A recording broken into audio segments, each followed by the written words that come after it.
Hello and welcome to Africa Live, where we bring you African and global news from all perspectives. I'm Famida Mala. Now, also coming up in the next half hour. 2 months on and no end in sight, NUM strike in Northern Mine continues.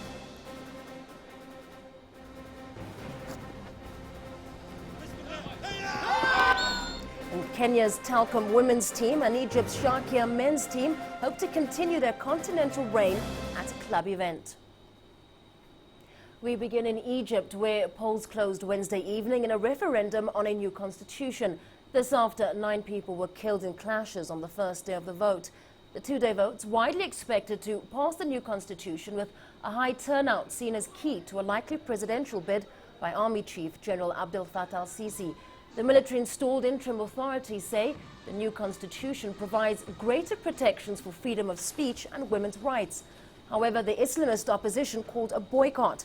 Dozens of supporters of ousted Islamist President Mohamed Morsi blocked a metro station in a Cairo suburb on Wednesday, while some chose to stay home in protest. Any Egyptian who witnesses what is happening on the streets must do what is right. And that means that as long as there is blood and repression, there's no way I can take part in a referendum that reinforces those people who would kill me in the streets, or that would give them a license to continue to kill and oppress. The United Nations is marking the 20th anniversary of the Rwandan genocide by warning of a need for early intervention to prevent other mass atrocities. The international body was severely criticized following the massacre for not doing enough to prevent it. But the anniversary is being remembered against the backdrop of current and very similar ethnically motivated civil wars elsewhere. CCTV's Nick Harper reports from the United Nations in New York. We waited and nobody came. The words of a Rwandan genocide survivor. Eugenie Mukashimana was in high school when the carnage came to her country. The 100-day massacre left more than 1 million dead. In the wake of the tragedy, the UN was criticized for not intervening. The consequences of failing to heed the warning signs were monumentally horrifying. We must never forget the collective failure to prevent the Rwandan genocide. Romeo Dallaire was the peacekeeping commander in Rwanda who famously foresaw the impending genocide, but was ignored by the United Nations. This plan of extermination of an ethnic group was a deliberate action that we saw coming, and we watched. The anniversary comes at a time when other countries are facing civil war, born out of religious or ethnic hatred, in the Central African Republic, South Sudan and Syria. As such, Dallaire wonders how much has changed. I'm still pissed off. I still say that because there are still hundreds of thousands who are slaughtered and millions upon millions who are internally displaced and refugeed, and it still hasn't gained the engagement of those who have the capacity of doing something. The message from the UN: if the anniversary is to be remembered, it should also act as a warning to prevent future violence. 20 years later, and the United Nations has changed. It's rewritten the way that it protects civilians in conflict zones, now allowing for the use of force. But with civil wars still raging around the world, the question is whether the United Nations has changed enough. Nick Harper, CCTV, at the United Nations in New York. Let's now return to Egypt, where polls closed in the constitutional referendum. For the latest, we're joined by our correspondent Yasser Hakim.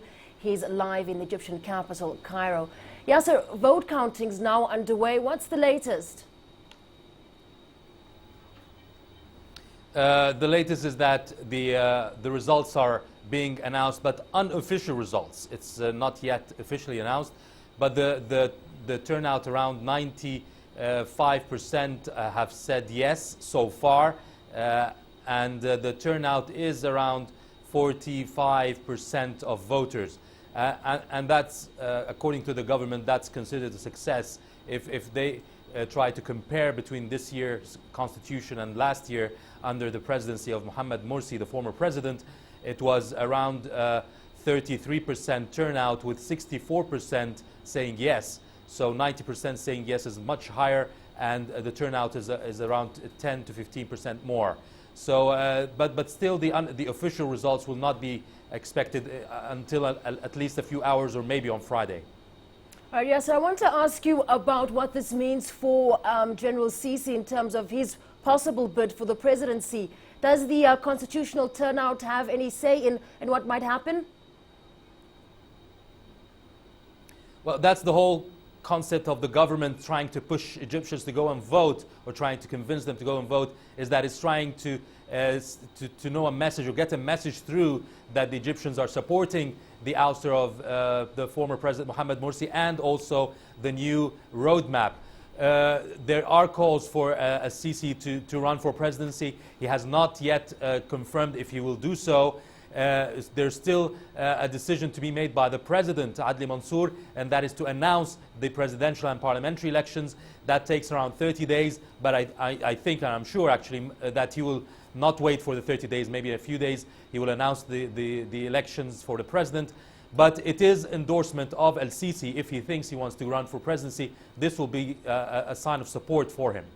All right, Yasser Hakim, we'll leave it there for the moment. Thanks very much. Well, it's time now for a quick break. When we come back.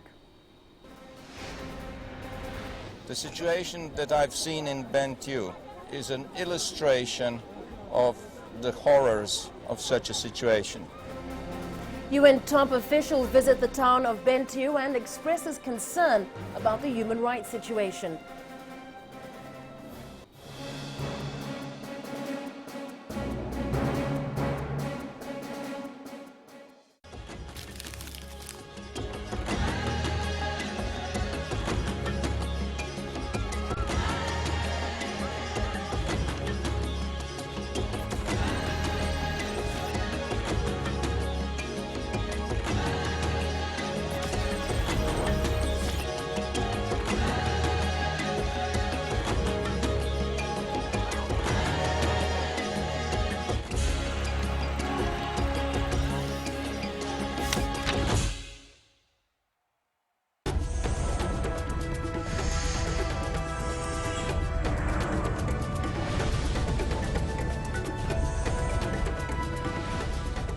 You're watching Africa Live.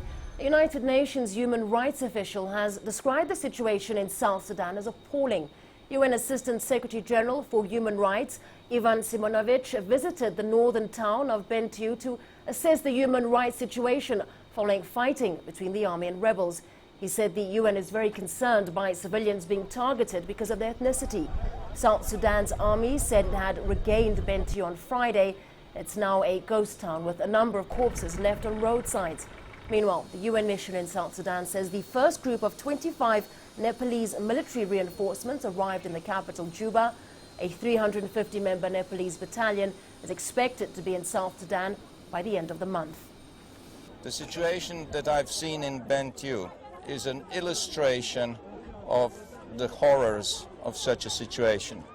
We have seen two communities being successfully targeted by different forces, having in common sufferings of innocent civilians. Now, in the first official confirmation that foreign forces are playing an active combat role in the fighting in South Sudan, Uganda's President Yoweri Museveni said on Wednesday Ugandan troops were killed fighting alongside South Sudan's army.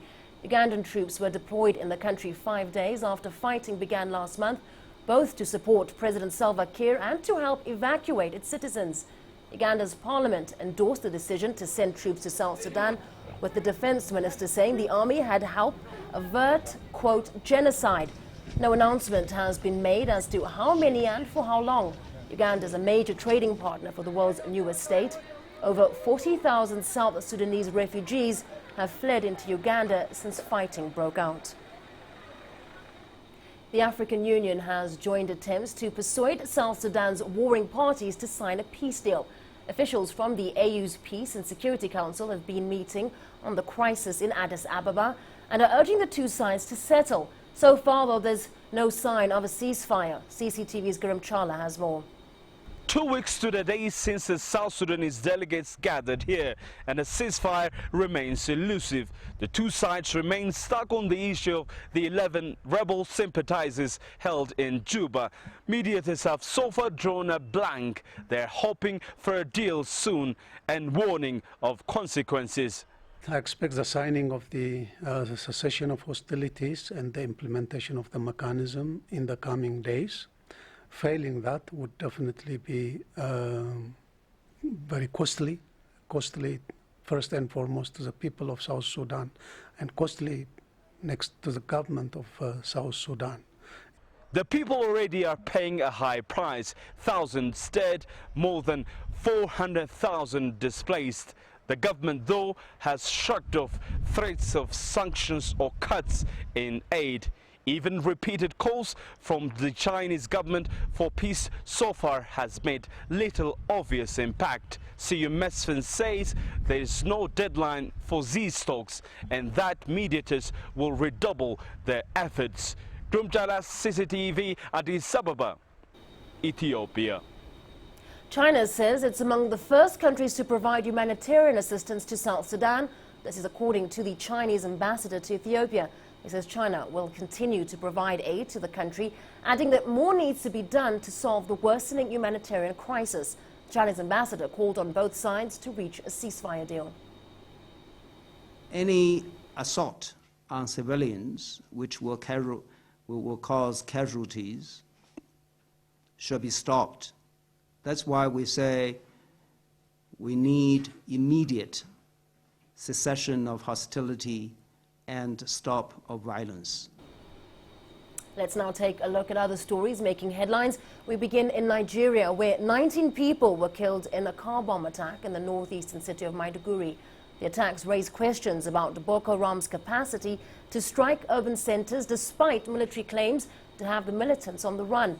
This comes after suspected Boko Haram gunmen killed 5 people in a village near the city on Saturday. The Islamist group's not claimed responsibility for either incident, but says it was behind a daring raid on military installations near Maiduguri's airport in December. Nigeria's government imposed emergency rule in Borno and 2 neighboring states last year to try to end a violence that's claimed thousands of lives since 2009. The United States military will soon begin flying Rwandan troops into the Central African Republic. This is its second operation in support of the African Union's efforts to stem bloodshed there. An official says the airlift operation could last just over a month and would involve 2 military aircraft. Rwanda's foreign minister has been quoted as saying the country would send around 800 troops. And finally, the International Criminal Court judges excused Kenyan Deputy President William Ruto from large parts of his trial on Wednesday. The ruling could help diffuse tensions with Kenya's African allies. Ruto and Kenyan President Uhuru Kenyatta face separate charges of orchestrating ethnic violence after the country's 2007 elections. Many African governments accuse the court of targeting the continent. They say the case is risk destabilizing East Africa at a time of serious security threats. ICC presiding judge Chele Oboyo-Suje said new rules of procedure agreed last year meant Ruto could be conditionally excused from attending large parts of the proceedings.